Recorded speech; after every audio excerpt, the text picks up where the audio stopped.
हजरत काब इब्ने मालिक को जब इतनी बड़ी खुशी मिली कि अल्लाह ताला ने मेरी तौबा को कबूल कर लिया, तो वो अल्लाह के रसूल के पास आए और फरमाने लगे, अल्लाह के नबी, आज मुझे सब कुछ मिल गया है, इसलिए आज मेरे पास जो कुछ भी माल है, ओहो, ये चीज हम सुनाना चाहते हैं आपको, आज मेरे पास जो कुछ भी दौलत है, जो भी जमीन है, जायदाद है, प्रॉपर्टी है, जो कुछ भी जितना मैं मालिक हूँ, आज सारा का सारा मैं राह खुदा में सदका करने के लिए तैयार हूँ, सब कुछ अल्लाह की राह में लुटाने के लिए तैयार हूँ। अय अल्लाह के नबी, आज हमें सब कुछ मिल गया है, इसलिए मैं अपना सारा माल, सारी दौलत, सारी जमीन, सारी प्रॉपर्टी अल्लाह को देने के लिए तैयार हूँ, सदका करने के लिए तैयार हूँ। अल्लाह के नबी फौरन उठे, खड़े होकर आपने फरमाया, आए काब इब्ने मालिक, तुम ऐसा नहीं कर सकते हो, अपना पूरा का पूरा माल सदका नहीं कर सकते हो। अगर तुम अपनी प्रॉपर्टी, जमीन और जायदाद पूरा का पूरा अगर राह खुदा में सदका कर दोगे तो तुम सड़क पे आ जाओगे, तुम भिखारी बन जाओगे, तुम्हारे पास कुछ नहीं रहेगा। अल्लाह ये भी नहीं चाहता कि तुम सब अल्लाह को दे दो और तुम सड़क पे आ जाओ। पूरा वाकया बताने का मेरा मकसद ये है कि अच्छे काम में भी आप ज्यादा नहीं बढ़ सकते हैं, एक लिमिट है मेरे भाइयों। जब सदका और खैरात और ज़कात और खैरात में, ज़कात में भी एक लिमिट है।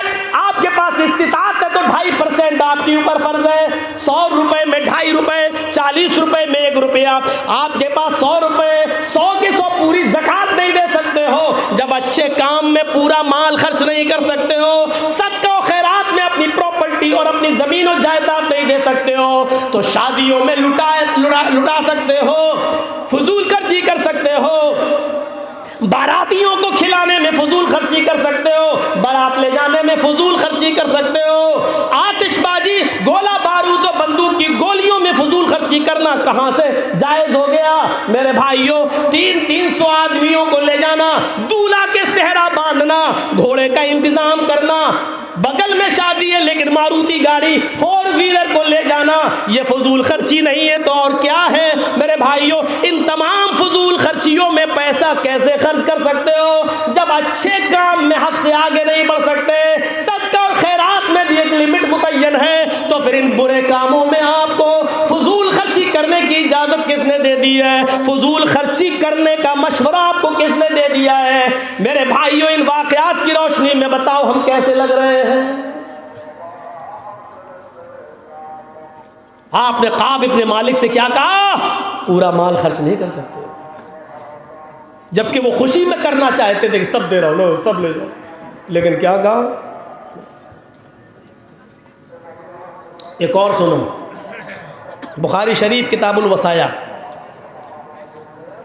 हजरत साद इब्ने अबी वक़ास बीमार हुए। सुनिए, साद इब्ने अबी वक़ास बीमार हुए। थोड़ा सा खामोशी के साथ आप लोग जो हो सके वो डालते जाएं, और इधर सुनिएगा, ये बड़े दिलचस्प वाक़यात अब हम सुना रहे हैं। हजरत साद इब्ने अबी वक़ास एक मरतबा बीमार हुए, बहुत बीमार हो गए, तो अल्लाह के नबी उनकी आयादत के लिए तशरीफ़ ले गए, देखने के लिए, तीमारदारी, आयादत, उनको देखने के लिए गए। साद इब्ने अबी वक़ास ने मुहम्मदुर रसूलुल्लाह का हाथ पकड़ लिया ऐसे। शायद हज़रत साद इब्ने अबी वक़ास को ये एहसास हो गया हो कि अब हम ज़िंदा नहीं रहेंगे। हो जाता है बहुत से लोगों को, कभी कभी आप सुनेंगे ऐसे आदमी कह देता है मेरे बहुत तेज़ दर्द हो रहा, अब हम नहीं बचेंगे, ऐसा उसको महसूस होने लगता है, क्योंकि जब रूह इंसान की निकलती है तो वो उसको अपनी आँखों से देखता है निकलते हुए रूह।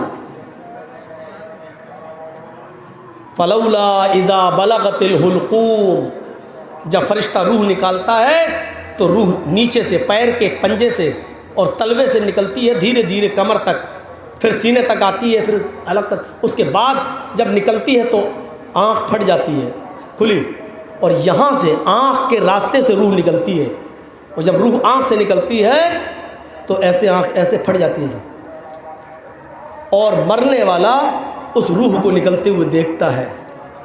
वअंतुम हीनइज़िन तंज़ुरून, उस वक्त तुम अपनी आँखों से देख रहे होते हो। ये कुरान कह रहा है।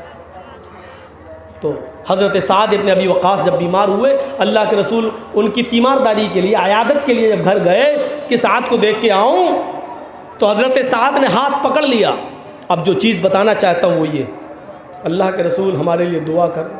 आपने कहा ठीक, सही हो जाओगे इंशाअल्लाह। ये वो हज़रत साद इब्न अबी वक़ास ने फरमाया, अय अल्लाह के रसूल, आप तो मेरे बिज़नेस और कारोबार के बारे में जानते ही हैं। अल्लाह का शुक्र है, अल्लाह का दिया हुआ मेरे पास सब कुछ है। सुनिए, लोग मरते वक्त सदका खैरात करते हैं ना, लो ये उनको यकीन हो जाता है अब यही काम आएगा। तो साद इब्न अबी वक़ास ने क्या कहा, अल्लाह के रसूल, मेरे पास अल्लाह का दिया हुआ सब कुछ है। मेरे बिजनेस, मेरे तिजारत के बारे में आप जानते हैं, मेरी प्रॉपर्टी, मेरी ज़मीन, मेरी जायदाद आप जानते हैं उसके बारे में, और ये भी जानते हैं कि एक बेटी के अलावा मेरे पास कोई नहीं है, सिर्फ मेरी एक बेटी है। कल उसकी शादी हो जाएगी, वो भी दूसरे के घर की हो जाएगी, वो भी ससुराल चली जाएगी, मायका छोड़ देगी। इसलिए मैं चाहता हूँ कि मेरे पास जो ज़मीन है, जो जायदाद है, जो दौलत है, जो प्रॉपर्टी है, उसकी मैं वसीयत कर दूँ, सारा का सारा माल मैं वसीयत कर दूँ, सारी प्रॉपर्टी ज़मीन और जायदाद की मैं वसीयत कर दूँ। वसीयत का मतलब इतना फलां को, इतना फलां को, इतना फलां को, इतना फलां को, इतना सब का सब मैं वसीयत कर दूँ। अल्लाह के नबी फरमाते हैं, आए साद हरगिज़ नहीं। गौर कीजिए, वो अच्छे काम की इजाज़त मांग रहे हैं, मैं सब गरीबों मिस्कीनों में लुटा दूं, और अल्लाह के रसूल क्या कह रहे हैं, हरगिज़ नहीं। आए साद, तुम अपने ज़मीन और जायदाद की सारी मिल्कियत की वसीयत नहीं कर सकते हो। अच्छा ठीक है, तो आए अल्लाह के नबी, मैं 2/3 की वसीयत कर दूं। 2/3 हमारे पास जितनी भी प्रॉपर्टी ज़मीन और जायदाद है, उसके 3 हिस्से करके 2 को मैं सदका कर देता हूँ और 1 हिस्सा छोड़ देता हूँ। ठीक है, यानी 3 हिस्से करता हूँ, 3 पार्ट्स में डिवाइड कर दूँ, 3 हिस्से कर दूँ, 2 भाग सदका खैरात कर दूँ और 1 रख लूँ। बुखारी शरीफ के हदीस के अल्फाज, अल्लाह के नबी फरमाते हैं, ऐसा तुम ऐसा भी नहीं कर सकते हो। देख रहे हैं, 3 भाग में से 2 को गरीबों मिस्कीनों में बांट दो और 1 अपने पास रखना ऐसा भी नहीं कर सकते हो। कि अल्लाह के रसूल सारा भी नहीं बांट सकता हूँ, 2/3 2/3 भी नहीं। आपने कहा नहीं, तो ठीक है अय अल्लाह के नबी, फिर ऐसा करता हूँ, आधा रोक लेता हूँ और आधा सदका कर देता हूँ, आधा गरीबों मिस्कीनों में बांट देता हूँ, आधे की वसीयत कर देता हूँ। अल्लाह के नबी सल्लल्लाहु अलैहि वसल्लम फरमाते हैं, अय साद, तुम आधा भी वसीयत नहीं कर सकते हो। हमें लगता है शायद सुना नहीं होगा ये सब वाक़यात। आधा, जितनी ज़मीन और जायदाद तुम्हारे पास है, जितनी भी दौलत तुम्हारे पास, आधा भी वसीयत नहीं कर सकते। और जबकि वो मरजुल मौत में, साद इब्न अबी वक़ास बीमार है, वो चाह रहे हैं कि इस बीमारी में हम सदका खैरात कर दें और अल्लाह कबूल करे, लेकिन अल्लाह के नबी क्या कह रहे हैं, पूरा नहीं कर सकते हो। 2/3 नहीं, 2/3 भी नहीं, दूसरा 3 हिस्से में से 2 हिस्से नहीं, आधा भी नहीं। तब हजरत साद इब्न अबी वक़ास ने फरमाया कि आए अल्लाह के नबी सल्लल्लाहु अलैहि वसल्लम, तो क्या मैं 1/3 1/3 यानी 3 हिस्से कर दूं और 2 हिस्सा अपने पास रख लूं और 1 हिस्सा मैं सदका और खैरात कर दूं, वसीयत कर दूं। अल्लाह के नबी फरमाते, हाँ आए साद इब्न अबी वक़ास, तुम 1/3 की वसीयत कर सकते हो, 1/3 की वसीयत कर सकते हो, लेकिन ये भी ज़्यादा है। देखिए, आपने इजाज़त तो दे दी, 1/3 की वसीयत कर सकते हो, लेकिन साथ में ये भी कह दिया कि ये भी ज़्यादा है, यानी कुछ और कम करना चाहो तो कर सकते हो, और अगर नहीं तो 1/3 की कर सकते हो। ये पूरा वाक़या बताने का मेरा मकसद सिर्फ इतना है कि मरते वक्त वो सदका करना चाहते हैं, अच्छा काम करना चाह रहे हैं, जहेज में पैसा नहीं लुटा रहे हैं, बारातियों पे खर्च नहीं कर रहे हैं, आतिशबाजियों में पैसा खर्च नहीं कर रहे हैं, दड़े सट्टे पर पैसा खर्च नहीं कर रहे हैं, माले हराम पर और हराम चीज़ में नहीं लुटा रहे हैं, हराम चीज़ पर नहीं लुटा रहे हैं, बल्कि सदका करना चाहते हैं, गरीबों को देना चाहते हैं, लेकिन अल्लाह के नबी फरमाते हैं ये भी नहीं कर सकते हो, इतना कर सकते हो, इतना नहीं कर सकते। अब आप अंदाज़ा लगाओ, जब दीन के कामों में तुम हद से ज़्यादा पैसा खर्च नहीं कर सकते हो, वहाँ इसराफ जायज़ नहीं है, वहाँ ज़्यादती को सब मना किया गया है, तो आज हम लोग जो तरह तरह की चीज़ों में जो फजूल खर्ची कर रहे हैं, शादी एक कपड़े में हो सकती है, एक कपड़ा लड़के को दे दिया जाए लड़की वालों की तरफ से, और एक ही साड़ी और एक ही कपड़ा लड़की को दे दिया जाए लड़के वालों की तरफ से। शादी एक जोड़े में हो सकती है, लेकिन 20-20 साड़ियाँ, उधर से 20-20 कपड़े, 500 रुपए के जूते में काम चल सकता है, लेकिन 5000 का जूता, 1000 रुपए के सूट में काम चल सकता है, लेकिन 20-20 हजार की साड़ी। अरे कुछ तो हया करो, कुछ तो शर्म करो। किस नबी की उम्मती हो जिसके पास रात में खाने को कुछ नहीं और वो करवटें बदल रहा है? उसकी उम्मती शादियां कर रही है और कर रहे हैं, एक एक साड़ी पर 20-20 हजार, 15-15 हजार, 10-10 हजार रुपए का खर्च किया जा रहा है।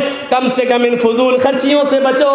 जब जायज कामों में, दीन के कामों में, गरीबों और मिस्कीनों में भी एक लिमिट से ज्यादा खर्च नहीं कर सकते, तो इन फजूल खर्चियों में तुम्हें करने की इजाजत किसने दे दी है? मेरे भाइयों, तसव्वुर करो, समाज के चौधरियों, समाज के जिम्मेदारों, तुमसे हिसाब किताब होगा। अगर समाज में कोई आदमी अपनी लड़की को, अपनी बीवी को 3 तलाक दे दे तो आप उसका सोशल बाइकाट करते हैं, आप उसको समाज में जीने नहीं देते हैं, आप उससे कतई ताल्लुक कर लेते हैं। जब समाज में आपने ये दस्तूर बनाया है तो आपके समाज में ये दस्तूर कैसे कायम है कि 15,000 की साड़ी दी जाए, 20,000 की साड़ी दी जाए, 200-300 आदमी बारात में आए? अगर एक दस्तूर वो बना सकते हो तो दूसरा दस्तूर तुम्हारे सामने कैसे चलता है? आए समाज के ठेकेदारों, कयामत के दिन तुम भी पकड़े जाओगे। अल्लाह की कसम, तुमसे भी इसका हिसाब किताब होगा। मौलाना जर्जीस ने अपनी बीवी को एक तलाक दे दी, 1 महीने बाद, 2 महीने बाद फिर दे दी, 2-3 महीने बाद फिर दे दी। अब समाज कहता नहीं रहने देंगे इन दोनों को, लड़की को अलग कर दो, बीवी को अलग कर दो, साहब इनसे बाइकाट, शादी ब्याह मौत मिट्टी सब खत्म। अगर समाज ये कानून बना सकता है तो समाज ये कानून क्यों नहीं बनाता है कि 200 आदमी बारात में क्यों आएंगे? नहीं, जो आदमी अपनी लड़की की शादी में 200 आदमी बाराती बुलाएगा, उस लड़की के बाप को भी बाइकाट किया जाएगा। जो लड़का अपनी शादी में 200 आदमी की बारात लेके जाएगा, हम उस लड़के का भी बाइकाट करेंगे। जो आदमी 10,000 की साड़ी अपनी होने वाली बीवी को देगा, हम उसका भी बाइकाट करेंगे। ये दस्तूर क्यों नहीं बनता? समाज के अंदर ये कानून क्यों नहीं बनता? अगर वो बना सकते हो तो ये क्यों नहीं बना सकते? मौलाना बड़ी मुसीबतें खड़ी कर रहे हैं हमारे लिए, बुलाएंगे तो होगा। अच्छा, अब देखिए भैया, जल्दी जल्दी अब एक और मसला सुन लो। हाँ, और इस मसले को हमारे मर्दों से ज़्यादा हमारी जो लेडीज़ आई हैं, ख्वातीन औरतें, ये सुने। अब जो मसला मैं बताने जा रहा हूँ वो सुनिए, फजूल खर्ची से ही ताल्लुक़ रखता है, और इसके बाद फिर हम टर्न लेंगे दूसरी तरफ। और सुनिए, पानी ठंडा है, कुछ गर्म नहीं मिल जाएगा? थोड़ा सा अगर कहीं गर्म पानी हो तो देख लो।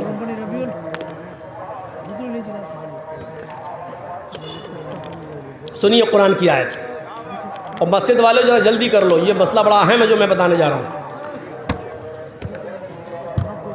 सुनिए, इस मसले को हम थोड़ा सा आहिस्ता बताएंगे ताकि हमारी माँ बहनें भी समझ लें। वअलल मौलूदि लहू रिज़्क़ुहुन्ना व किस्वतुहुन्ना बिल मारूफ ला युकल्लिफुल्लाहु नफ्सन इल्ला वुसअहा।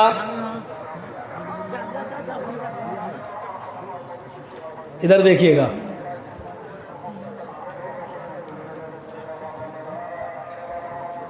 लड़के के बाप के ऊपर जिम्मेदारी होती है, सुनिए, बच्चे के बाप पर ये जिम्मेदारी आयद होती है क्या?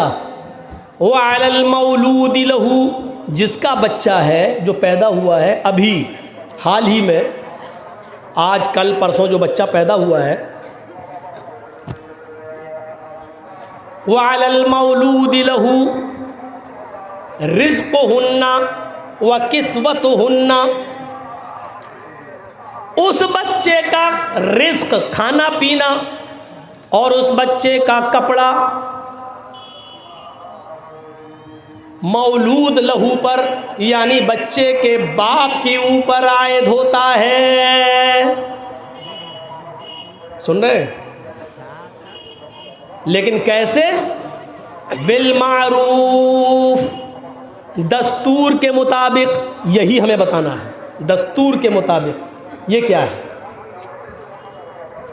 बताने का मकसद ये है, अगर किसी शख्स ने अपनी बीवी को तलाक दे दी,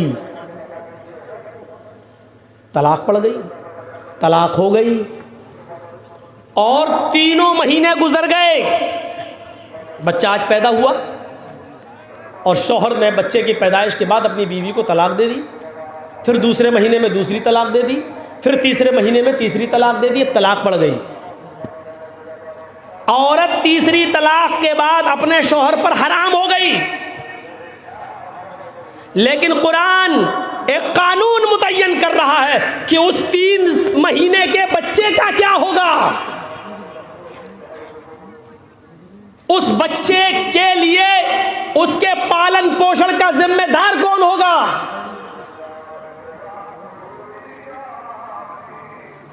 कुरान कहता है, यानी अल्लाह रब्बुल आलमीन फरमाता है, रिज़्क़ुहुन्ना व किस्वतुहुन्ना, उस बच्चे का रिस्क, उस बच्चे का खाना पीना, यानी दूध जो पी रहा वो, और उसका कपड़ा लत्ता, ये बाप के जिम्मे आयद होता है। और सुनिए, जब तक माँ अपने बच्चे को दूध पिलाएगी तो शौहर को उसके दूध पिलाने की उजरत देना पड़ेगी। शौहर को, अब वो शौहर नहीं रहा इसलिए शौहर नहीं कहा जाएगा, तलाक हो गई, अब कहाँ शौहर रहा। उस आदमी को जो उसके बच्चे को दूध पिला रही है वो उसकी माँ, उस माँ के दूध पिलाने की उजरत उस औरत को देना होगी, और उस औरत को भी उजरत लेने में मना नहीं करना चाहिए, उसको उजरत ले लेनी चाहिए। शौहर को देने में, उजरत देने में, यानी उसका बदल, ये लो इतने पैसे हम तुम्हें देंगे, दूध पिलाओ, शौहर को देने में पीछे नहीं हटना है, और औरत को लेने में पीछे नहीं हटना है। शौहर को उस दूध पिलाने की मजदूरी लेना पड़ेगी, जो तय कर ले, हम आपके बच्चे को दूध पिलाएंगे, 2 साल तक उसकी जो इद्दत है, जो मुद्दत है दूध पिलाने की, वो हम आपके बच्चे को दूध पिलाएंगे, लेकिन हम इतना रुपया लेंगे। और आदमी को देना पड़ेगा, ठीक है, हम इतना रुपया तुम्हें देंगे, दूध पिलाओ। और सुनो, औरत को भी तलाक दे दी, लेकिन दूध पिलाने की उजरत के साथ साथ रिज़्क़ुहुन्ना व किस्वतुहुन्ना, उस औरत के खाने पीने का भी खर्चा और उस औरत के कपड़े का खर्चा भी मर्द को देना पड़ेगा, उस आदमी को देना पड़ेगा, जब तक वो उसके बच्चे को दूध पिलाएगी।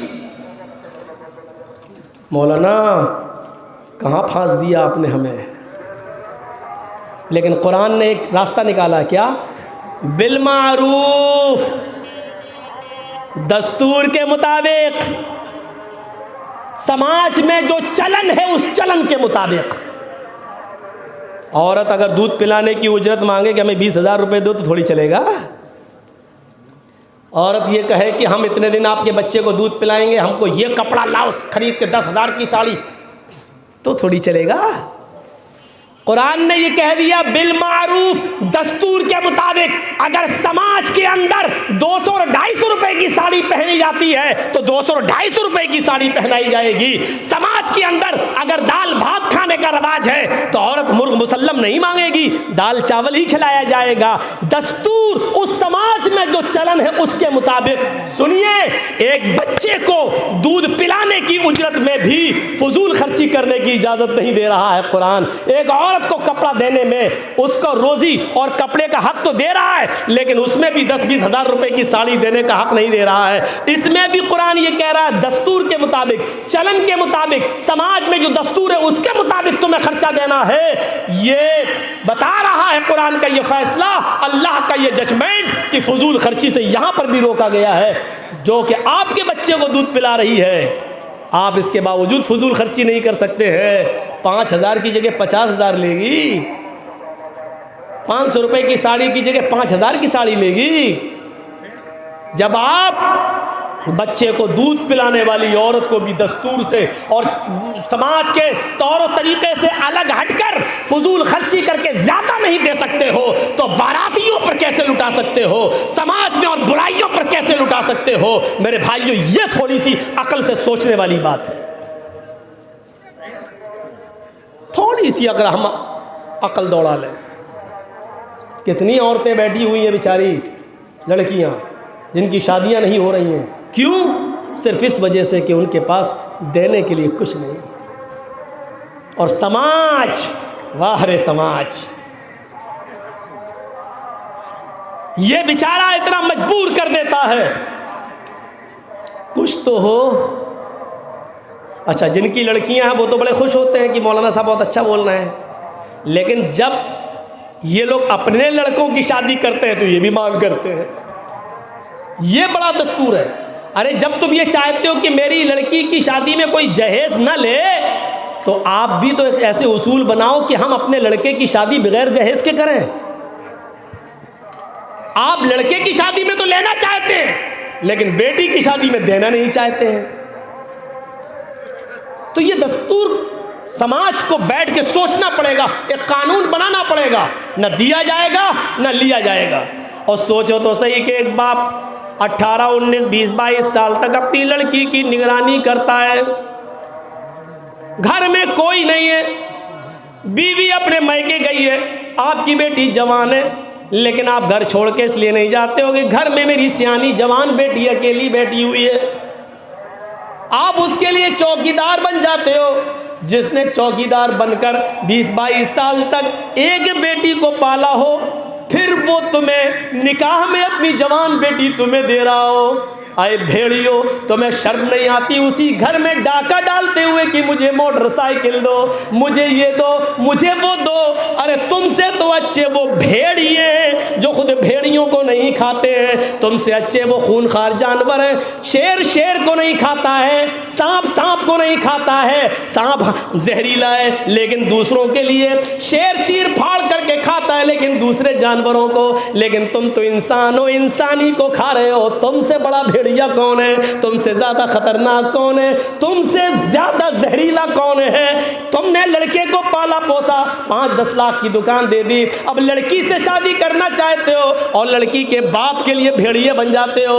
हमें बाइक चाहिए, हमारा लड़का MBBS है तो हमें 4 व्हीलर चाहिए, हमें स्विफ्ट चाहिए, हमें इनोवा चाहिए, हमें स्कॉर्पियो चाहिए। अरे कटोरा लेके भीख मांग, रास्ता हम बता देते हैं। पार्लियामेंट के नेताओं के पास चला जा, योगी जी और मोदी जी के पास चला जा, रहम आ गया तो तेरी झोली में डाल भी देंगे। और वैसे भी बीजेपी वैसे ही अपने एजेंटों को तलाश कर रही है और हम ही लोगों में से उसको अपने दलाल मिल भी गए हैं।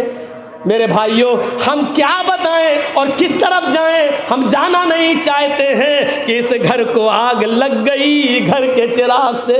आए चश्मे अश्कबार जरा देख तो सही, ये घर जो जल रहा है कहीं तेरा घर तो नहीं, ये घर जो जल रहा है कहीं तेरा घर तो नहीं। जरा सोचो, हमने कभी शेर को नहीं देखा, वो खतरनाक है, लेकिन कभी शेर को शेर पर हमला करते हुए नहीं देखा। हमने कभी सांप को सांप पर हमला करते हुए नहीं देखा, हमने कभी भेड़िए को भेड़िए पर हमला करते हुए नहीं देखा। हमने एक जानवर को देखा कि वो दूसरी नस्ल पर हमला करते हैं, दूसरे जानवरों पर हमला करके उसका शिकार करके खाते हैं। लेकिन हाय इंसान, तू कितना बड़ा भेड़िया है और कितना खूनख्वार है। कि तू अपने ही जैसे इंसान पर हमला करता है, अपने ही जैसे इंसान पर हमला करके उसके गोश्त को नोच नोच के खाता है। वो बेचारा अपनी बेटी की शादी करने के लिए लोन लेता है और उस लोन के लिए अपना मकान लोन पर रख लेता है, अपने मकान के कागज देकर वो आसान और सस्ते ब्याज के दर पर वो लोन लेता है और फिर वो अपनी बेटी की विदा कर देता है। लेकिन उस घर का कर्ज अदा करते करते उस बूढ़े की पूरी जिंदगी गुजर जाती है और बाद में पता चलता है बैंक वाले आए, उन्होंने घर पर कब्जा कर लिया, सबको घर से बाहर निकाल दिया। इसके जिम्मेदार हैं आप। मेरे भाइयों, इस दस्तूर को आसान कीजिए, निकाह को आसान कीजिए, शादियों को आसान कीजिए। जब जायज़ कामों में फजूल खर्ची जायज़ नहीं है, जब अच्छे और दीनी कामों में फजूल खर्ची जायज़ नहीं है, तो मेरे भाइयों इन बुरे कामों में फजूल खर्ची की इजाज़त कौन देता है?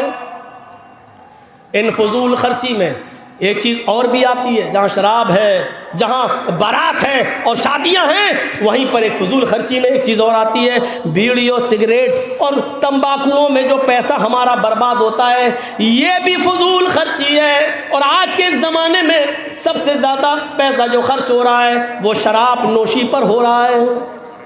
हमारे समाज की नौजवान नस्ल आज जितनी तेज़ी के साथ शराब की तरफ बढ़ रही है, शराब की तरफ बढ़ रही है, मेरे भाइयों अब इसको रोकना बड़ा मुश्किल हो गया है। मौलाना जर्जी साल में एक बार आएंगे, बोल के चले जाएंगे, तकरीर करके चले जाएंगे, लेकिन काम तो हमें और आपको खुद करना है।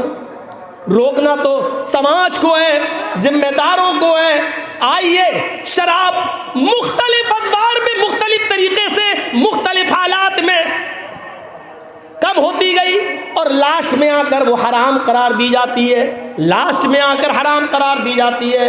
आइए मैं आपको बताऊं, शराब के सिलसिले में मक्के में सबसे पहले जो आयत नाजिल हुई वो आयत ये थी, वमिन समरातिन नखीली वल अनाबी तत्तखिज़ून मिनहु सकरन व रिज़क़न हसना। ये कुरान कह रहा है। देखिए, अभी शराब हराम नहीं हुई है, लेकिन अल्लाह क्या कह रहा है, आइए देखिए। नौजवानों सुनिए इन आयतों को। अल्लाह कह रहा है, लोगों, फलों में से खजूर और अंगूर भी एक फल है। वमिन समरातिन नखीली, नखील नखल खजूर को कहते हैं, वमिन समरातिन नखीली वल अनाब, इनब अंगूर को। खजूर और अंगूर भी एक फल है, बहुत से फल हैं, उन फलों में से खजूर और अंगूर भी एक फल है। खजूर डेट, अंगूर ग्रेप्स, ये फल हैं, बहुत से फल हैं, लेकिन ये दो फलों के नाम आए। फलों में से खजूर और अंगूर भी फल है। तत्तखिज़ून मिनहु सकरन, जिनसे तुम नशा बनाते हो, लेकिन अभी हराम नहीं हुआ। तत्तखिज़ून मिनहु सकरन, जिनसे तुम नशा बनाते हो। अरब के अंदर खजूर से और अंगूर से, जौ से शराब बनाई जाती थी। जिनसे तुम नशा बनाते हो, जिनसे तुम शुक्र नशा तैयार करते हो, अभी हराम नहीं हुआ। देखिए बताया, व रिज़क़न हसना, और खूबसूरत हसीन व जमील रिज़्क़ भी पाते हो। यानी खजूर ऐसे खा लो तो वो खूबसूरत फल है, अच्छा रिज़्क़ है, खा लो, और इससे तुम नशा भी बनाते हो। अल्लाह ताला ने नशा कहा है, लेकिन नशे को हसन नहीं कहा है। यानी पीना चाहो तो पी लो, लेकिन ये रिज़्क़ हसन नहीं है, नशा है। तुम पी रहे हो, पियो, उस वक्त तक अभी हराम नहीं हुआ था, पीने की इजाज़त है। लेकिन अल्लाह ने सकरन कहा, जिनसे तुम नशा बनाते हो, लेकिन नशे के साथ हसन नहीं कहा, और रिज़्क़न के साथ हसन का, रिज़्क़न हसना। और जब ऐसे ही खाते हो तो ये पाकीज़ा रिज़्क़ है, अच्छा रिज़्क़ है। यानी ऐसी खजूर अंगूर खाओ तो अच्छा है, लेकिन जब नशा बना लेते हो तो अच्छा नहीं है। पी रहे हो पियो, खा रहे हो खाओ, लेकिन अच्छा नहीं है। देखिए, शुरुआत ही बता रही है कि खा सकते हो, लेकिन अच्छा नहीं है। पहली चीज़। अब दूसरी जगह आइए, कुरान में अब अल्लाह ताला ने दूसरी जगह क्या फरमाया। अब देखिए शराब की, अब मदीना में जब हिजरत करके मदीना पहुंच गए अल्लाह के रसूल, ये मक्के में आयत नाजिल हुई। अब जब मदीने पहुंचे तो शराब के बारे में क्या हुक्म आता है। यहां पर भी हराम नहीं हो रही है, सुनिए, इधर भी हराम नहीं हो रही है। यसअलूनका अनिल खम्रि वल मैसिर, आए मोहम्मद सल्लल्लाहु अलैहि वसल्लम, ये मदीने के लोग आपसे शराब और जुए के बारे में पूछते हैं। आपसे शराब और जुए के बारे में सवाल करते हैं, क्या है ये। कुल, कह दो, मदीने वालों से कह दो, जिनसे आप मुखातब हैं उनसे कह दो, कुल फीहिमा इस्मुन कबीर व मनाफिउ लिन्नास, आप इनसे कह दो कि इन दोनों में बहुत बड़ा गुनाह है और लोगों के लिए कुछ मुनाफा भी है, कुछ प्रॉफिट भी है, कुछ फ़ायदा भी है। शराब और जुए में कुछ फ़ायदा भी है। फ़ायदा क्या है, हमें टेंशन है, 4 बेटियां हैं, शादी नहीं हो रही है, पी गए टेंशन दूर, खर माँ बहन बेटियां भाड़ में जाए, ये फ़ायदा है। जुए में फ़ायदा क्या है, कौन जीतेगा IPL, के नाइट, शाहरुख खान की टीम, वो कहता ना 20-20 हज़ार की लग गई, जो जीत गया उसको 20 हज़ार बैठे बैठे मिल गए, और जो हार गया वो गया घर में बीवी की सैंडल याद कर रही है, चल। अब जो जीत गया उसको फ़ायदा, अभी हराम नहीं हुई है, लेकिन यहाँ अल्लाह ताला ने एक नुक्ता छेड़ा। क्या कहा, मनाफिउ लिन्नास, जो जीत गया उसको कुछ फ़ायदे हैं, लोगों के लिए थोड़े बहुत फ़ायदे हैं, लेकिन इस्मुहा कुल फीहिमा इस्मुन कबीर, फ़ायदे मत देखो, इनका गुनाह बड़ा है। ये दूसरी आयत है जहाँ अभी शराब बिल्कुल हराम नहीं हुई है, लेकिन ये बता दिया गया फ़ायदे कम है, नुकसान ज़्यादा है। तीसरी जगह आइए, अब देखिए तीसरी जगह अल्लाह ने, ये भी मदीना में उतरी आयत, कुरान क्या कहता है, या अय्युहल्लज़ीना आमनू ला तक़रबुस्सला व अंतुम सुकारा हत्ता तअलमू मा तक़ूलून। यहाँ देखिएगा, आए मुसलमानों, अब यहाँ शराब पे पाबंदी लग रही है, लेकिन एकदम नहीं लगी, एकदम नहीं कहा गया मत पियो, नहीं, यहाँ लगाई है लेकिन लिमिटेड, धीरे धीरे लगाया जा रहा है, धीरे धीरे कंट्रोल किया जा रहा है। क्या कहा जा रहा है,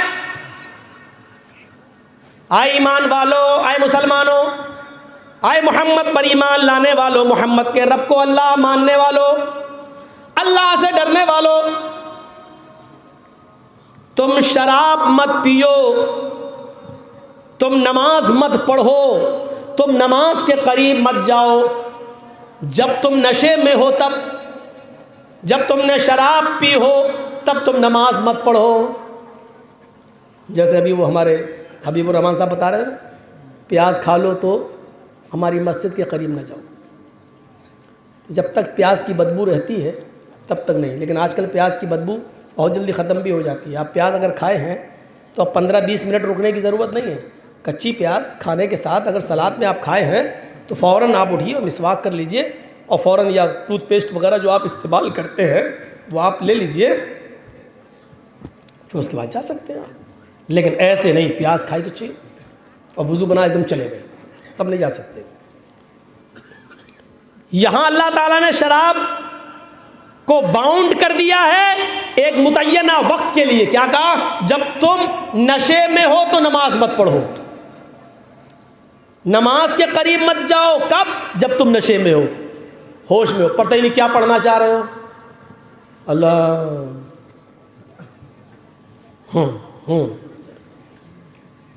हत्ता तालमू मा तक़ूलून, कब तक नमाज ना पढ़ो? जब तक तुम्हें मालूम ना हो जाए कि तुम्हारी ज़बान से क्या निकल रहा है। तुम जो पढ़ रहे हो तुम्हें मालूम भी है या नहीं? अल्हम्दुलिल्लाह रब्बिल आलमीन अर्रहमान अर्रहीम यही पढ़ रहे हो? या अल्लाह तेरी आंखें झुकी झुकी गाना गा रहे हो? आई ईमानों वालों, तुम नमाज के करीब मत जाओ जब तुम नशे में हो और उस वक्त तक नमाज ना पढ़ो। हत्ता तालमू मा तक़ूलून, जो तुम जानते हो, जो तुम पढ़ रहे हो वो तुम समझने न लगो, वो जान जाओ कि हम क्या पढ़ रहे हैं। असल में ये आयत एक पस मंज़र रखती है। सबब वरूद, ये आयत कब नाजिल हुई? एक अंसारी सहाबी ने हज़रत अब्दुर्रहमान इब्न औफ की दावत कर दी, खाने में हज़रत अली को भी बुला लिया। अभी शराब हराम नहीं हुई थी, सुनिए, अभी शराब हराम नहीं हुई और मदीने में दावत हो गई।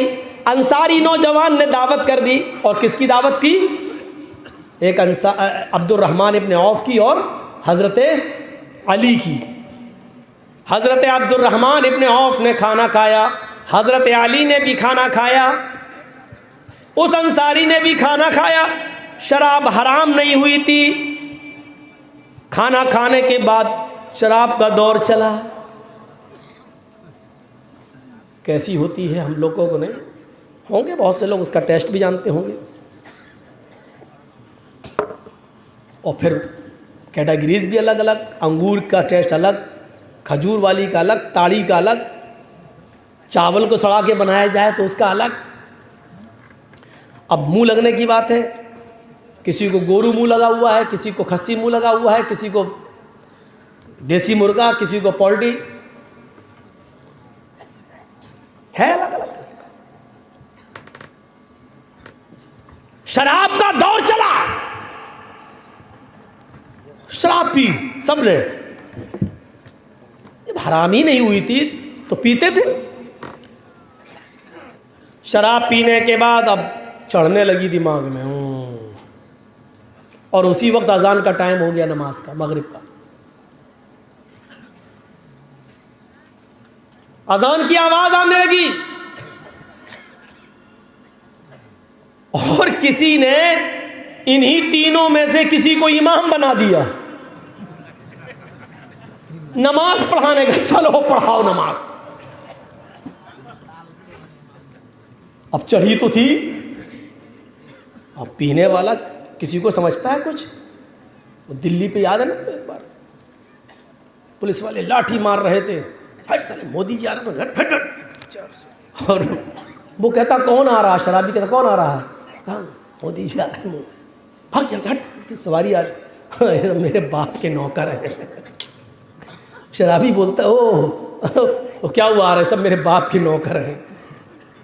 शराबी की नज़र में कोई कुछ नहीं होता है, होंगे जब नशा उतरता तब ना समझता हमने किसको गाली दी। अब इन तीनों में से किसी को इमाम बना दिए, चलो पढ़ाओ। सूरह फातिहा तक तो सही पढ़ा। अल्लाहु अकबर। अल्हम्दुलिल्लाह रब्बिल आलमीन अर्रहमानिर रहीम मालिकि यौमिद्दीन इय्याका नअबुदु व इय्याका नस्तईन इहदिना सिरातल मुस्तकीम सिरातल लज़ीना अनअमता अलैहिम गैरिल मग़ज़ूबि अलैहिम वलज़ाल्लीन। चढ़ती जा रही हो, गर्दन झुकती जा रही हो। बिस्मिल्लाह। अब पढ़ना है उनको, कुल या अय्युहल काफ़िरून, कुल या अय्युहल काफ़िरून ला अअबुदु मा तअबुदून। अब वो चढ़ी हुई है दिमाग में, अब वो जानते हैं उनकी ज़बान से क्या निकल रही। कुल या अय्युहल काफ़िरून नहनु नअबुदु मा तअबुदून, माना ही बदल गया। कुल या अय्युहल काफ़िरून नहनु नअबुदु मा तअबुदून। अब पीछे से उनको लुक़मा दिया जा रहा है, ला अअबुदु मा तअबुदून। कुल या ला नहनु नअबुदु मा तअबुदून, फिर वही निकल रहा उनके मुँह से। किसी तरह खैर सल्ला नमाज हुई, माना ही बदल गया भाई। ला अअबुदु मा तअबुदून, आए मोहम्मद सल्लल्लाहु अलैहि वसल्लम कह दो कि आए काफिरो, कुल या अय्युहल काफिरून, आए नबी कह दो आए काफिरो, ला आबुदू मा ताबुदून, मैं उनकी इबादत नहीं करता जिन झूठे खुदाओं की इबादत तुम कर रहे हो। ये तर्जुमा है। अब वो क्या पढ़ रहे हैं? कुल या अय्युहल काफिरून नहनु नअबुदु मा ताबुदून, आए मोहम्मद कह दो आए काफिरो, हम भी उन्हीं की इबादत करते हैं जिनकी तुम करते हो। तो माना ही बदल गया। यहां नमाज खत्म, वहां मोहम्मद रसूलुल्लाह पर मदीना में यह आयत नाजिल होती है, या अय्युहल्लज़ीना आमनू ला तक़रबुस्सला व अंतुम सुकारा। आए मोहम्मद सल्लल्लाहु अलैहि वसल्लम अपने साथियों से कह दो कि तुम नमाज के करीब मत जाओ जब तुम नशे में हो। नौजवानों, इतनी ख़राब चीज़ है जो कुरान को बदलने पर मजबूर कर रही थी।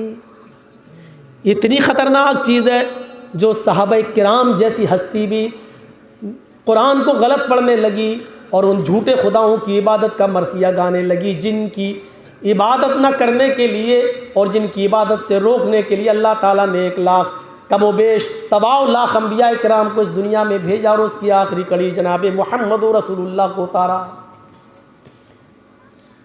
इतनी खतरनाक चीज, और कैसे आज तुम्हारे हलक के नीचे उतर जाती है, शर्म नहीं आती। हाय ईमान वालों, तुम नमाज के करीब मत जाओ जब तुम नशे में हो, और उस वक्त तक नमाज मत पढ़ो हत्ता तालमू मा तक़ूलून, जब तक कि तुम्हें खुद मालूम ना हो जाए कि तुम अपनी ज़बान से जो कह रहे हो वो समझ भी रहे हो या नहीं समझ रहे हो, समझ भी रहे हो या नहीं समझ रहे हो। ये है, लेकिन अभी भी हराम नहीं हुई। यहां तक एक बाउंड लगा दिया, अब हराम हो रही है। कब? सुनिए, मदीने के अंदर एक महफिल सजी हुई है, अंसारी भी मौजूद है, मुहाजिरीन जो मक्का से हिजरत करके गए मदीना में वो भी मौजूद हैं। महफिल सजी है, मक्के के मदीने के अंसार और मुहाजिरीन उस महफिल में शामिल हैं। कई लोग हैं, कोई जश्न है, कोई शादी है, कोई तकरीब है, उसमें सब शामिल हैं। खाना खाते हैं और शराब का दौर चलता है। लेकिन जब शराब के नशे में आए तो एक दूसरे के गरीबान पकड़ने लगे।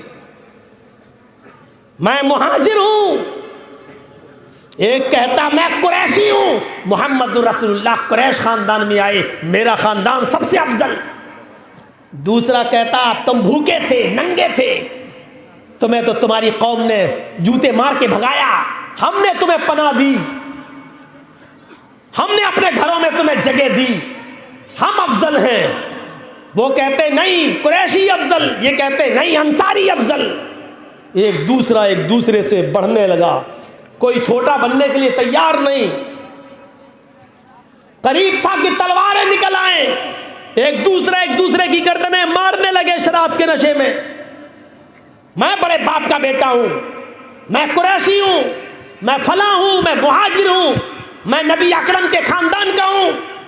वो कहता है कि मैंने तुम्हें पनाह दी है, मैंने तुम्हें जगह दी है, तुम्हारे पास रहने को घर नहीं था, हमने ठिकाना दिया है, तुम्हारे पास कमाने को खेती बाड़ी नहीं थी, हमने तुम्हें खेत दिया है, हमने तुम्हें अनाज दिया है, हम तुमसे अफजल हैं, हम बड़े हैं। कोई छोटा बनने के लिए तैयार नहीं। जब मामला से ज़्यादा बढ़ गया, किसी तरीके से मोहम्मद रसूलुल्लाह ने संभाला। उस मौके पर मुकम्मल तौर पर शराब की हुर्मत का ऐलान कर दिया जाता है। इन्नमल खमरु वल मैसिरु वल अंसाबु वल अज़लामु रिज्सुम मिन अमल शैतानी फज्तनिबूहु लअल्लकुम तुफ्लिहून। अब शराब हराम हो रही है। क्या कह दिया गया? इन्नमल खमरु, हर किस्म की शराब, समझ रहे हैं, हर किस्म की। बहुत से लोगों के यहाँ ये अक़ीदा है, इशारा समझ लेना, बहुत से लोगों के यहाँ ये अक़ीदा है कि सिर्फ अंगूर से बनी हुई शराब हराम है, बस खजूर से, चावल से, इससे उससे बनाई जाए तो वो हराम नहीं है, वो आप पी सकते हैं। इसीलिए बहुत से लोग बीड़ी सिगरेट को हराम मानने से भी इनकार करते हैं। क्यों? क्योंकि वो जानते हैं कि ये खजूर से नहीं बनी है, वो कहते मकरूह है।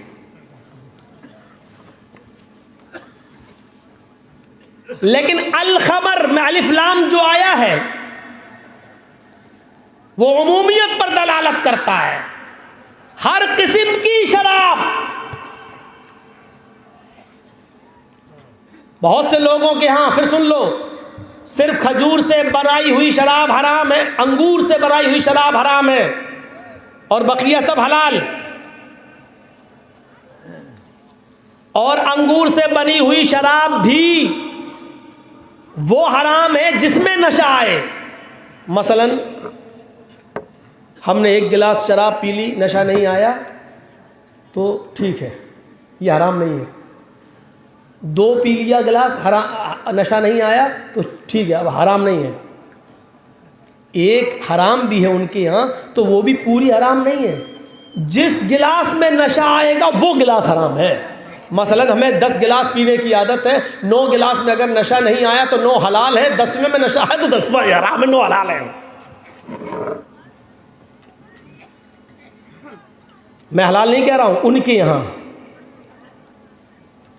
लेकिन यहां, हमारे यहां, मां अस्करा कसीरुहु फकलीलुहु हराम, जिसके बहुत ज्यादा खाने या पीने से नशा आता हो उसकी एक बूंद भी हराम है, चाहे नशा आए या ना आए। जिसके ज्यादा खाने से नशा आता हो, कम खाने से नहीं, उसका कम खाना भी हराम। ये हमारे यहां दलील है।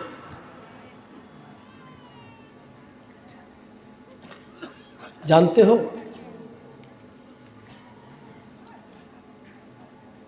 अरबी में शराब को क्या कहते हैं? खम्र। खम्र के माना शराब। और औरतें जो दुपट्टा ओढ़ती हैं सर पे, ओढ़नी, उसको अरबी में क्या कहते हैं? खिमार। हिमार नहीं, वो तो गधा हो जाएगा। खिमार, खे से। शराब को क्या कहते हैं? खमर। और औरतें जो दुपट्टा ओढ़ती हैं, ऊपर सर के बाल छिपा लेती हैं, उसको क्या कहते हैं? खिमार। खिमार क्यों कहते हैं? क्योंकि वो आपके चेहरे को, आपके बालों को छिपा लेता है, इसलिए उसको कहते हैं खिमार। सर के बालों को छिपाने का आला। और उसी से बना खम्र, ये भी छिपाती है शराब। क्या छिपाती है? अल खम्रु मा खामर अल अक़ल, अक़ल को छिपा देती है। शराब पीने के बाद अक़ल काम नहीं करती है। अक़ल के माना क्या होते हैं? चलिए, आज तक कहते नहीं बड़ा अक्लमंद है।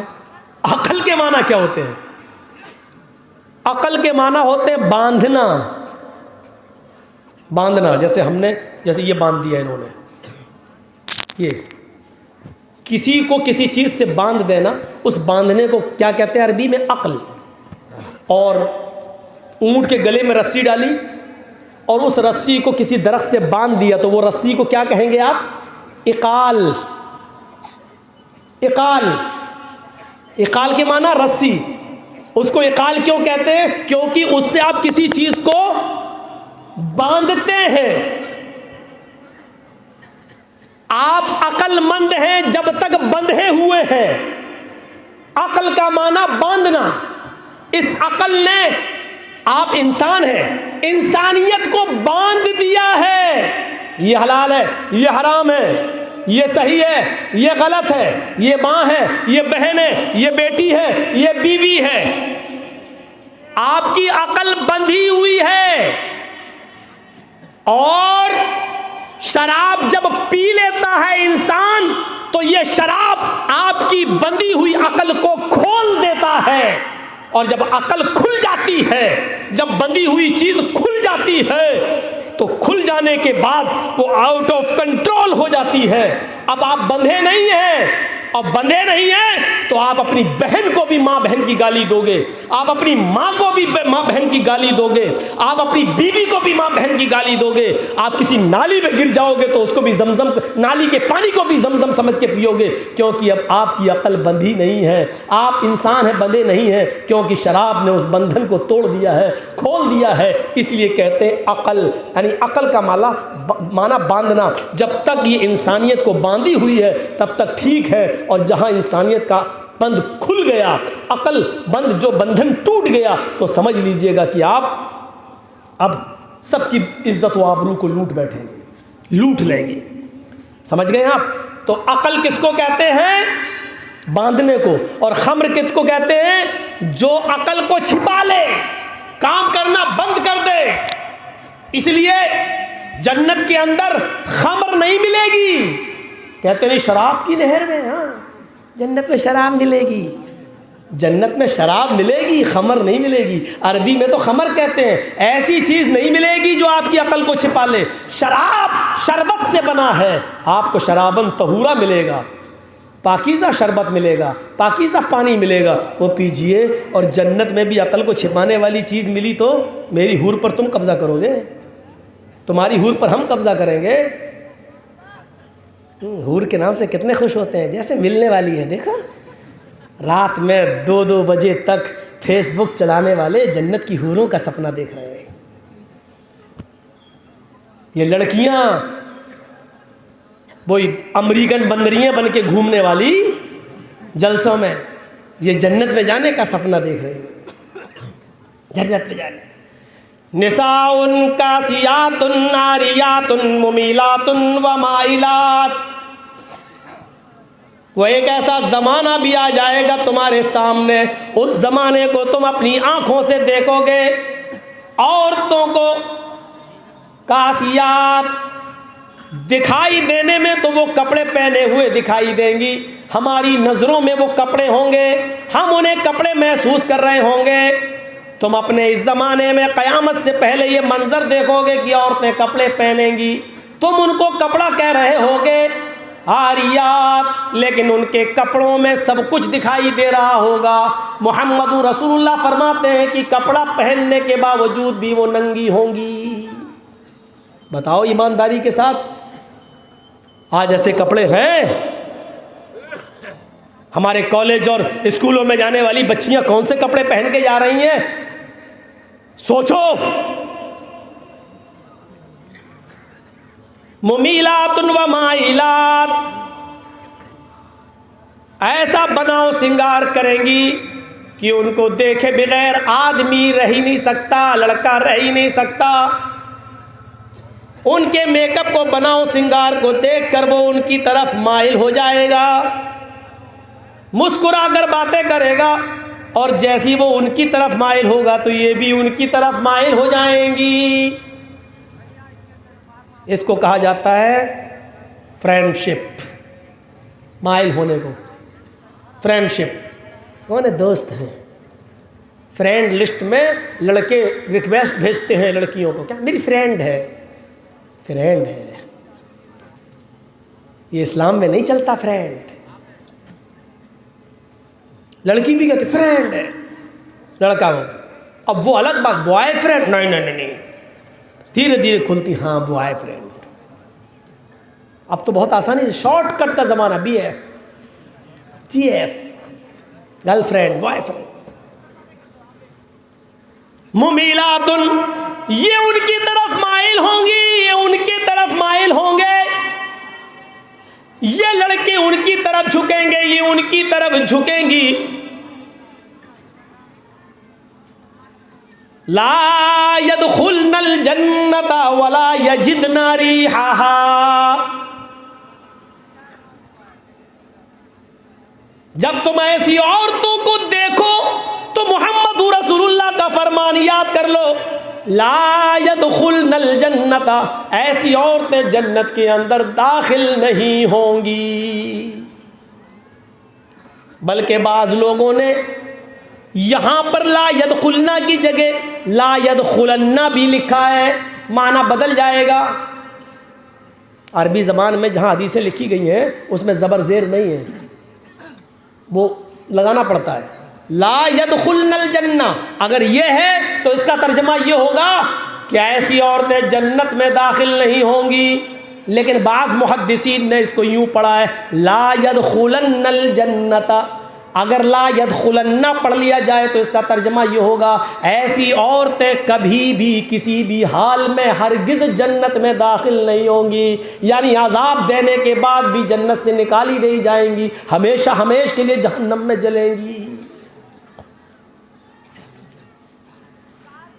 वला यजिदना रिहाहा, जन्नत में जाना तो बहुत दूर की बात, ये जन्नत की महक और जन्नत की खुशबू भी नहीं पाएंगी, इनको जन्नत की खुशबू भी नहीं मिलेगी। जबकि जन्नत की खुशबू 40 साल की मसाफत तक आ रही होगी। यानी जन्नत के दरवाजे से एक घोड़ा खड़ा करिए और उस घोड़े पर दौड़िए और 40 साल तक घोड़े को दौड़ाइए। 40 साल, समझ रहे हैं? 40 साल मौलाना जर्जिस की पूरी ज़िंदगी से अब तक 40 साल, इतना लंबा ज़माना गुजारिए और नॉन स्टॉप, कहीं रोकिए नहीं घोड़े को, और वो भी जन्नत का घोड़ा, यहाँ का नहीं। रास्ते में कई जगह चारा खाए और कई जगह लीद भी करता रहे और बीमार हो जाए। उस घोड़े पर सफर किया जाए तो 40 साल तक नॉन स्टॉप दौड़ता रहे। 40 साल के बाद वो घोड़ा जहां रुकेगा जन्नत की खुशबू वहां तक आ रही होगी, जन्नत की खुशबू वहां तक आ रही होगी। और अल्लाह के रसूल कहते हैं ये औरतें जन्नत की खुशबू भी नहीं पाएंगी। इसका मतलब इनके और जन्नत के दरमियान इतनी दूरी पैदा कर दी जाएगी कि ये 40 साल तक भी उस घोड़े पर बैठ के सफ़र करें तो वो जन्नत में नहीं पहुंच पाए। इतनी दूर कर दी जाएंगी कि जन्नत की खुशबू भी नहीं पा सकती।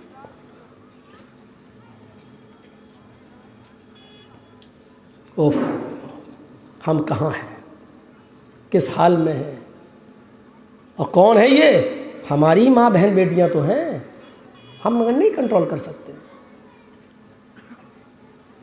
वला यजिदना रिहाहा, और अगर इसको भी पढ़ दिया जाए वला यजिदन्ना रिहाहा तो तर्जमा ये होगा ऐसी औरतें कभी भी जन्नत की खुशबू नहीं पा सकेंगी।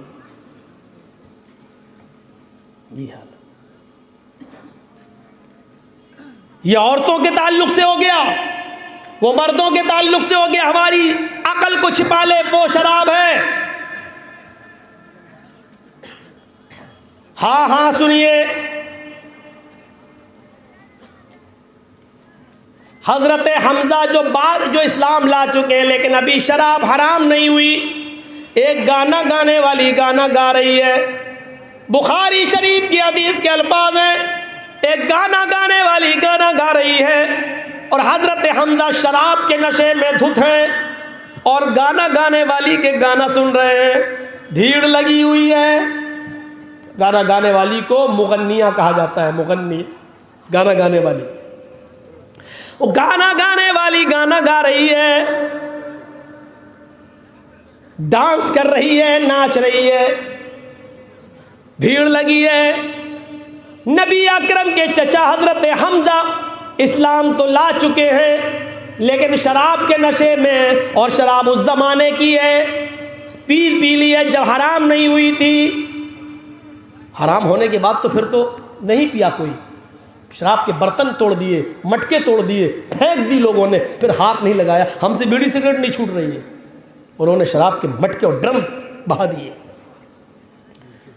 मेरे भाइयों, जैसे ही हजरत हमजा ने शराब पी, नशे में आ गए, मुगन्निया का गाना सुना, उसका डांस देखा, वो आ गई और डांस करते करते, नाचते नाचते, गाना गाते गाते वो हजरत हमजा के बिल्कुल करीब आ गई। यही होता है शराब के नशे में। बियर बार वगैरह जो बंबई में खुले हैं, दिल्ली में खुले हैं, जाकर देखो। वो आ गई और आते ही उसने हजरत हमजा को चढ़ा दिया। शराब के नशे में आदमी बहुत जल्दी चढ़ जाता है, थोड़ी तारीफ कर दो। चढ़ा दिया। अला या हमजा लिशर्फिन नवाई, आए हमजा तू तो मोटी ऊँटनियों के लिए पैदा हुआ है। आए हमजा तेरे क्या कहने, तू तो मोटी ऊँटनियों का मालिक है।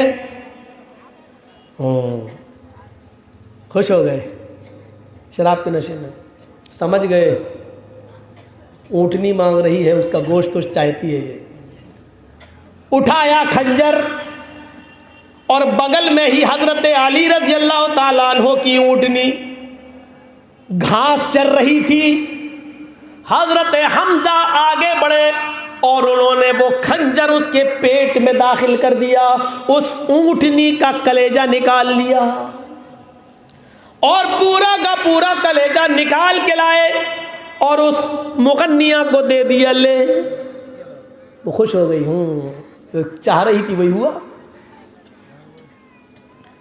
हजरत अली को जब पता चला कि हमजा ने मेरी ऊँटनी का सीना चाक कर दिया, पेट चाक कर दिया, कलेजा फाड़ दिया, वो करीब आए तो हजरत हमजा से कहने लगे आपने मेरी ऊँटनी को, उनको भी उल्टा सीधा बोलने लगे, हाँ चल ये हूँ। हजरत अली अल्लाह के नबी के पास आए अल्लाह के नबी इधर आइए और मेरे साथ इंसाफ कीजिए। हजरत हमजा ने मेरी ऊँटनी का पेट चाक करके कलेजा फाड़ दिया। अल्लाह के नबी सल्लल्लाहु अलैहि वसल्लम करीब आए, आपको पता नहीं कि हमजा ने शराब पी रखी है। आप उनके करीब पहुंचे, आए चचा जान, यह आपने हजरत अली रज़ी अल्लाह ताला अन्हु की ऊँटनी का पेट चाक कर दिया, ये कहते जा रहे हैं और करीब होते जा रहे हैं। हजरत हमजा अभी भी शराब के नशे में थे, कहने लगे तो क्या हो गया, जाओ। कहा कैसे बात कर रहे हो, अरे जाओ तुम सब मेरे बाप के गुलाम हो। बुखारी शरीफ की हदीस के अल्फाज है, हजरत हमजा ने कहा तुम सब मेरे बाप के गुलाम हो। किसको? अल्लाह के नबी सल्लल्लाहु अलैहि वसल्लम को। अल्लाह के नबी ने फरमाया अली ये शराब के नशे में है, अभी इनसे बात करना बेकार है, अक्लमंदी इसी में है कि अभी यहाँ से चलो। जब तक इनकी शराब का नशा नहीं उतरेगा ये सही से बात नहीं करेंगे, और जब तक इनसे बात की जाए तो ये बेवकूफ़ी होगी कि इनकी गालियाँ सुनते रहो। चलो चलो, जब नशा उतरेगा तब बात करेंगे। चल दिए, बाद में बात हुई होगी और बदला दिलवाया होगा। मुझे पूरा वाकया बताने का सिर्फ मकसद ये है कि शराब के नशे में हज़रत हमजा भी इतने बेकाबू हो गए कि इन्होंने जनाब मोहम्मद रसूलुल्लाह की इज्जत भी नहीं की। फरमाया तुम सब मेरे बाप के गुलाम हो, तुम सब मेरे बाप के नौकर हो, जाओ यहाँ से, भागो यहाँ से। मेरे भाइयों, यहाँ से आप अंदाज़ा लगा सकते हैं कि शराब इंसान को किस मकाम पर पहुँचा देती है। कैसे पी जाता है इंसान, कैसे उसको हाथ लगा लेता है, गले से उतार लेता है। अब तो हराम हो चुकी है। मुस्नद अहमद की एक रिवायत यूं भी मिलती है कि एक मर्तबा शराब जब हराम नहीं हुई थी तो एक सहाबी ने शराब पी ली। यह वाकया भी मदीने की सरजमीन का है। जब उस सहाबी ने शराब पी ली तो शराब के नशे में तमीज भूल गए, फर्क भूल गए, अंतर भूल गए कि कौन मेरी बीवी है कौन मेरी बेटी। वो आगे बढ़े और आगे बढ़ने के बाद बजाय अपनी बीवी के उन्होंने अपनी बेटी का हाथ पकड़ लिया। शराब के रसिया और दिलदादा लोगों सुनो, शराब के जाम पीने वालों सुनो, शराब को गले से उतारने वालों सुनो। एक सहाबी जिनकी ईमानदारी और पाक दामनी पर हमें कोई शक नहीं हो सकता है, जिनके पैरों में लगी हुई मिट्टी भी अगर हमें मिल जाए तो ये हमारी खुशनसीबी है, जिनके पैरों में पहना हुआ जूता भी अगर हमें नसीब हो जाए तो ये हमारे लिए खैर और बरकत का बायस है।